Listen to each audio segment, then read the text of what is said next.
Hello everyone, আমি এ K M ইমন। আপনারা ইতিমধ্যে জেনেছেন যে আমরা 5 সদস্যের একটি দল কিন্তু এনবিআরে গিয়েছিলাম স্মারকলিপি জমা দেওয়ার জন্য। তো ওভারঅল আমরা আমাদের আলোচনা হয়েছে, সৌজন্যমূলক আলোচনাই হয়েছে। ওনারাও আমাদেরকে ইতিবাচক আলোচনা করেছেন, আমরাও আসলে সৌজন্যমূলক কথা বলেছি। তো ওভারঅল যেটা আসলে আমরা সাংবাদিকদের জানাতে চাই সেটি হচ্ছে যে আমরা ওইখানে এই যে মোটরসাইকেলের উপরে যে অতিরিক্ত আয়কর, সেটির ব্যাপারে আমরা অনেকভাবেই যুক্তিতর্ক দিয়ে বুঝিয়েছি, তা ওনারাও ওনাদের যুক্তিতর্ক দেওয়ার চেষ্টা করেছেন। তো ওভারঅল আমরা কয়েকজন কর্মকর্তার সাথে কথা বলছি। তার মধ্যে যিনি আমাদের স্মারকলিপিটি রিসিভ করেছেন উনি হচ্ছেন কাস্টমস কর্মকর্তা পলিসি।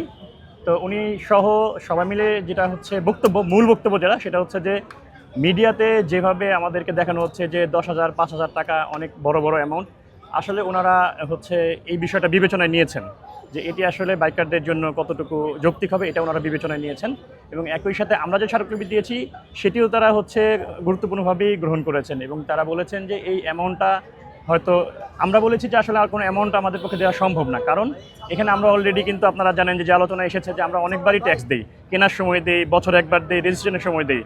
আর ওইখান থেকে অফিস থেকে আমাদের জানানো হয়েছে যে আপনারা ওয়ারিড হয়েন না, যেভাবে মিডিয়াতে আসছে বিষয়টা ওইভাবে না, এটা চেয়ারম্যান স্যার সহ সবাই আসলে অবগত আছেন এবং আমরা যে স্মারকলিপি দিয়েছি এটি তারা আসলে অবগত আছেন। আমরা যেখানে আজকে দাঁড়িয়েছি এটিও চেয়ারম্যান স্যার অবগত আছেন। তো উনি ব্যস্ততার কারণে আজকে অফিসে নাই দেখে ওনার সাথে সরাসরি কথা হয়নি, তবে উনি আমাদেরকে অ্যাপয়েন্টমেন্ট দিবেন এটিও ওনার এপিএস আমাদেরকে আশ্বস্ত করেছেন।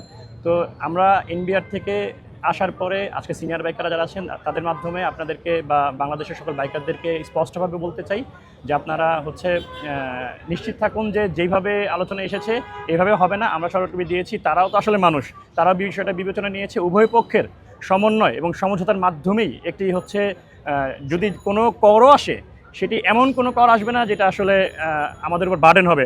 তবে আমাদের দাবিতে আমরা এখনও অটল আছি যে আমরা আসলে কোনো আয়কর দিব না।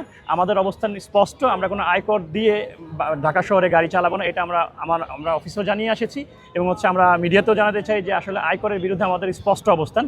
তো সৌজন্যমূলক আলোচনা হয়েছে, এটি আসলে মূল বিষয়। প্রশ্ন হ্যাঁ, ধন্যবাদ। আসলে আমরা কিন্তু জানেন যে আমরা যারা বাইকার, আমার নাম এ কে এম ইমন, আমি সাধারণ বাইকার। আমরা আসলে যখন 30 কিলোমিটার করা হয়েছিল ঢাকা শহরে তখন আমরা আন্দোলনে সফল হয়েছিলাম। যখন পদ্মা সেতুতে বাইক বন্ধ করা হয়েছিল তখন আমরা এই কয়েকজন সিনিয়রদের নিয়ে কিন্তু আসলে বাংলাদেশে আন্দোলন করেছি, সেটা কিন্তু সফল হয়েছে। আমরা প্রচণ্ড আশাবাদী যে আসলে এটা সফল হয়ে, এবং আমরা যে আসলে আন্দোলন করেছি এটা আসলে এনবিআর জানেন। ওনারা বলেছেন যে আপনারা সংসদ ভবনে দাঁড়িয়েছিলেন, আপনারা অমুক জায়গায় দাঁড়িয়েছিলেন, এটি ওনারাও অবগত। তো এই আন্দোলনের ফলাফল বা সফলতা এটাই যে আমরা একসাথে যদি বাইকাররা এক ছাতার নিচে থাকতে পারি, একসাথে যদি ভয়েস রেজ করতে পারি, তাহলে অবশ্যই আসলে এই বিষয়টি বিবেচনায় আসবে এবং ওনারা আসলে এটিকে পজিটিভলি দেখেছে। এই আইনটা করতেছে ইনকাম ট্যাক্স পলিসি ডিপার্টমেন্ট থেকে। আপনারা কি ইনকাম ট্যাক্সের কারোর সাথে কথা বলছেন না কাস্টমসের সাথে? আমরা 2-3 জন অফিসারের সাথে কথা বলেছি, ইনকাম ট্যাক্স কর্মকর্তার সাথেও কথা বলেছি, যেখানে পলিসি গ্রহণ করা হয় সেই কর্মকর্তার সাথে কথা বলেছি এবং দুই জায়গায় খুব ভালো আলোচনা হয়েছে, পজিটিভ আলোচনা হয়েছে।